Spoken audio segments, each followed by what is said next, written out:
तो चलिए शुरुआत करते हैं पटना से। बड़ी खबर आपको बता दें, लाठीचार्ज के विरोध में बीजेपी का हल्ला बोल। आज प्रदेश भर में बीजेपी करेगी प्रदर्शन। सभी जिला मुख्यालय पर धरना देगी बीजेपी। सरकार के खिलाफ मोर्चा खोलेगी भारतीय जनता पार्टी।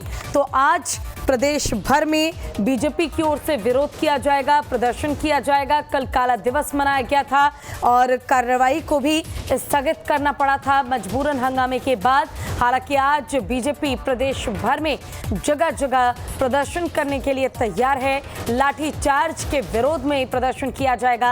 आपको बता दें कि जिस दौरान लाठीचार्ज किया गया था बीजेपी नेताओं के ऊपर, बीजेपी कार्यकर्ताओं के ऊपर, उसी दौरान एक बीजेपी कार्यकर्ता की मौत हो गई थी, जिसके बाद से लगातार बीजेपी बवाल कर रही है, हंगामा किया जा रहा है। कल काला दिवस मनाया गया है और आज विरोध प्रदर्शन भारतीय जनता पार्टी का देखने को मिलेगा।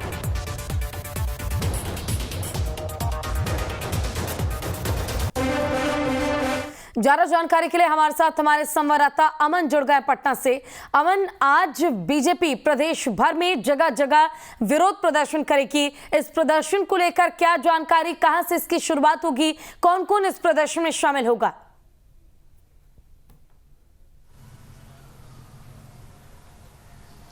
जी बिल्कुल पूजा, मैं आपको बता दूं कि जिस तरीके से बीजेपी के विरोध प्रदर्शन के दौरान लाठीचार्ज की गई पुलिस के द्वारा, उसके बाद से ही बीजेपी लगातार हंगामा कर रही है। उनके एक कार्यकर्ताओं की मौत हो गई। कल की बात कर लूं तो कल बीजेपी के कई जो नेता हैं वो महामहिम राज्यपाल से मुलाकात किए और वहां ज्ञापन सौंपा। उन्होंने इसकी जाँच की भी मांग की है। वहीं आज पूरे जो बिहार प्रदेश बीजेपी के जो कार्यालय हैं वहाँ पर सभी बीजेपी के नेता प्रदर्शन करेंगे, विरोध जताएंगे और नीतीश सरकार को घेरने का काम करेंगे। इसमें कई बड़े चेहरे मौजूद रहेंगे। अगर पटना की बात कर लूं तो पटना मुख्य कार्यालय से भी बीजेपी के तमाम जो वरीय नेता हैं वो मौजूद रहेंगे। सम्राट चौधरी, विजय सिन्हा, रविशंकर प्रसाद, ये तमाम नेता मौजूद रहेंगे और सभी की मौजूदगी में विरोध प्रदर्शन किया जाएगा। लगातार जो सियासत है वो तेज हो रही है विजय सिंह की मौत के बाद, क्योंकि बीजेपी ये कह रही है कि पुलिस की लाठीचार्ज से उनकी मौत हुई है। लेकिन जहां पर बीजेपी ये कह रही है पुलिस की लाठीचार्ज से उनकी मौत हुई है, वहीं जो पुलिस अधिकारी हैं वो कह रहे हैं कि जब वो प्रदर्शन में पहुंचे ही नहीं तो उनकी मौत कैसे हो गई।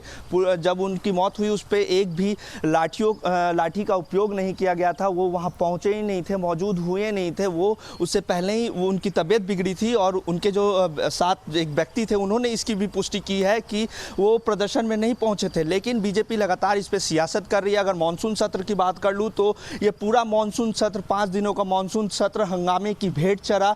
बीजेपी का विरोध प्रदर्शन देखने को मिला। तेजस्वी यादव के इस्तीफे की बात की गई।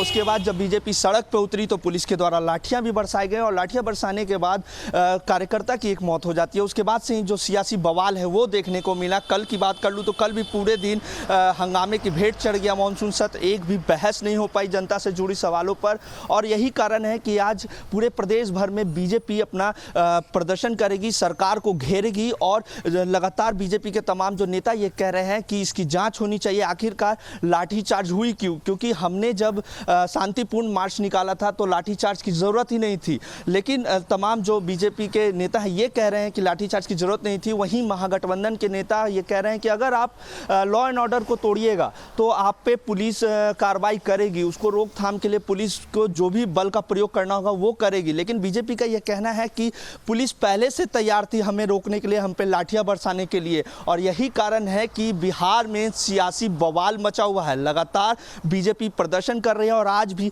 प्रदेश भर में प्रदर्शन किया जाएगा। पूजा, बिल्कुल, देखिए मानसून सत्र का आयोजन किया जाता है सिर्फ इसलिए कि आम जनता के जो मुद्दे हैं उन्हें उठाया जाए, उसको लेकर चर्चा की जाए। चाहे हम बात विपक्ष की कर ले, बीजेपी की कर ले, चाहे हम बात महागठबंधन की कर ले।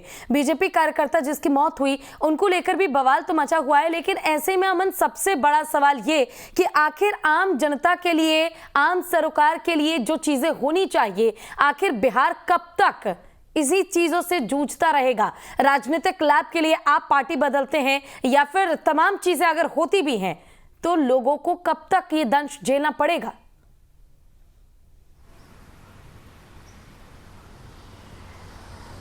जी बिल्कुल, जिस तरीके से मानसून सत्र की शुरुआत हुई थी, पहले दिन ही हंगामे को भेंट चढ़ गया मानसून सत्र और जनता से जुड़े सवालों को लिए सदन की कार्रवाई को शुरू की जाती है। लेकिन जनता से जुड़े कई जो सवाल थे वो इस सदन में नहीं हो पाया, क्योंकि लगातार विपक्ष हंगामा कर रहा था और यही कारण था कि बार बार सदन को स्थगित कर दिया गया था और ये पाँचों दिन जो हंगामे के भेंट चढ़ा ये सदन और जनता से जुड़े कई सवाल थे, उस सवालों पर चर्चा नहीं की गई। और जो आपने कहा कि राजनीतिक लाभ के लिए नेता और पार्टी अपने दल को बदलते हैं, लेकिन जनता से जुड़े सवालों का क्या? यह बिल्कुल सही बात है कि जब जनता से जुड़े सवालों पर चर्चा नहीं की जाएगी तो आखिरकार जनता का क्या होगा? जनता अपने प्रतिनिधि को चुन के भेजती है कि उनके जो समस्या है उसका समाधान हो, उनके क्षेत्र में जो भी विकास के कार्य होने हैं उसका विकास हो। लेकिन इन तमाम सवालों पे एक भी चर्चा नहीं हो पाई सदन में। पूरे सदन पाँचों दिन हंगामे के भेंट चढ़ा, प्रदर्शन किया गया, लाठीचार्ज हुए और यही सब चलता रहा। वहीं तेजस्वी यादव का मुद्दा उठते रहा, लेकिन जनता से जुड़े सवाल पे कोई भी चर्चा नहीं हुई।